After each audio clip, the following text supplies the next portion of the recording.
Salam, bu videoda Çin haqqında danışacağıq. Çin bütünlükdə şimal və şərq yarımkürəsində yerləşən unitar respublika dövlətidir. Sosialist quruluşa malikdir. Çinin sərhəd olduğu, quru sərhəddə malik olduğu ölkələri tanıyaq. Şimali Koreya, Rusiya, Monqolistan, Qazaxıstan, Qırğızıstan, Tacikistan, Əfqanistan, Pakistan, Hindistan, Nepal, Bhutan, Myanmar, Laos və Vyetnam dövlətlərini qeyd etmək olar. Taylandla sərhəd deyil. Tropik xətti kəsdiyi üçün deyirik ki, ərazisində günəşin zenitdə olduğu və olmadığı yerlər mövcuddur. Həmçində iki işıqlanma qurşağında yerləşir deyə bilərik. Ərazisinin böyük hissəsi mülayim qurşaqda, ərazisinin bir hissəsi isə tropik qurşaqda yerləşir. Ərazisi 3 iqlim qurşağında yerləşir. Cənub hissəsi subekvatorial, orta hissəsi, mərkəz hissəsi subtropik, şimal hissəsi isə mülayim iqlim qurşağında yerləşir. Paytaxtı Pekin şəhəridir, təxminən 40-cı paralel üzərində yerləşir. Əhalisinin böyük hissəsi şərq hissədə cəmləşmişdir. Şərq hissədəki sıxlıq qərb hissədən daha çoxdur. Asiyanın ən iri çayı, ən uzun çayı, Yansız çayı Çinin daxili çayıdır. Ümumiyyətlə, ən iri çayları isə Yansız və Xuanxe çaylarıdır. Xuanxe sözünün mənası sarı çay deməkdir. Lius yaylasından keçdiyi üçün gilli suxurlar, sarı rəngli suxurlar çaya bu rəngi verir deyə ona biz sarı çay deyirik. Xuanxe çayı sarı dənizə tökülür, Yansız çayı isə şərqi Çin dənizinə. Yansız çayı mənsəbində həm delta, həm də estuar yaradır. Xuanxe çayı isə delta yaradır.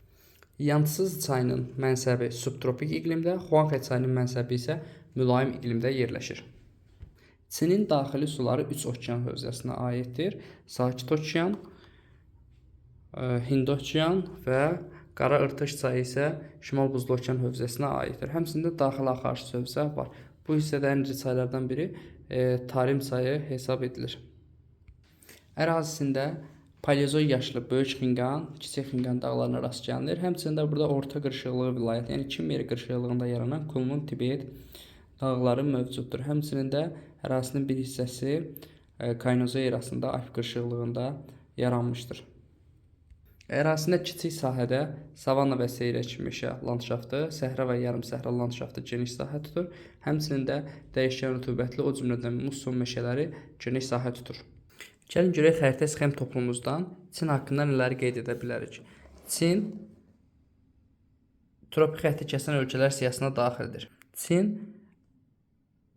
daxili suları 3 okean hövzəsinə aid olan ölkələrə aiddir.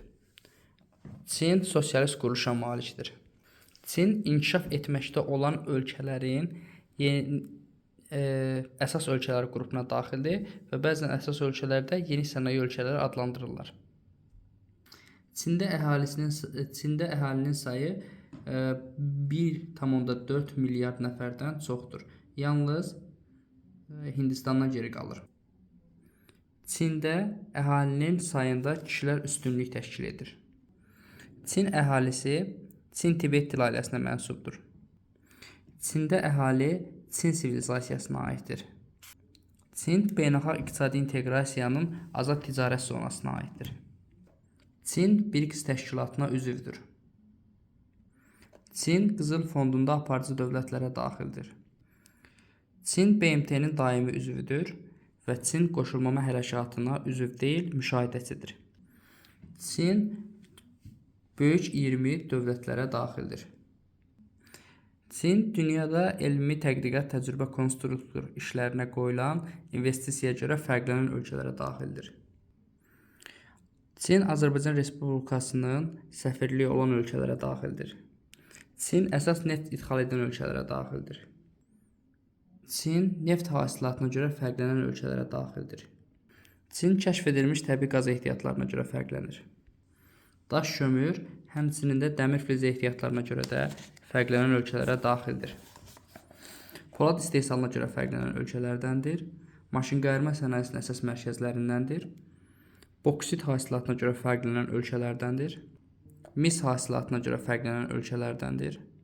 Dünyanın ən iri 10 böyük texnopolislərindən biri Zeepark burada yerləşir.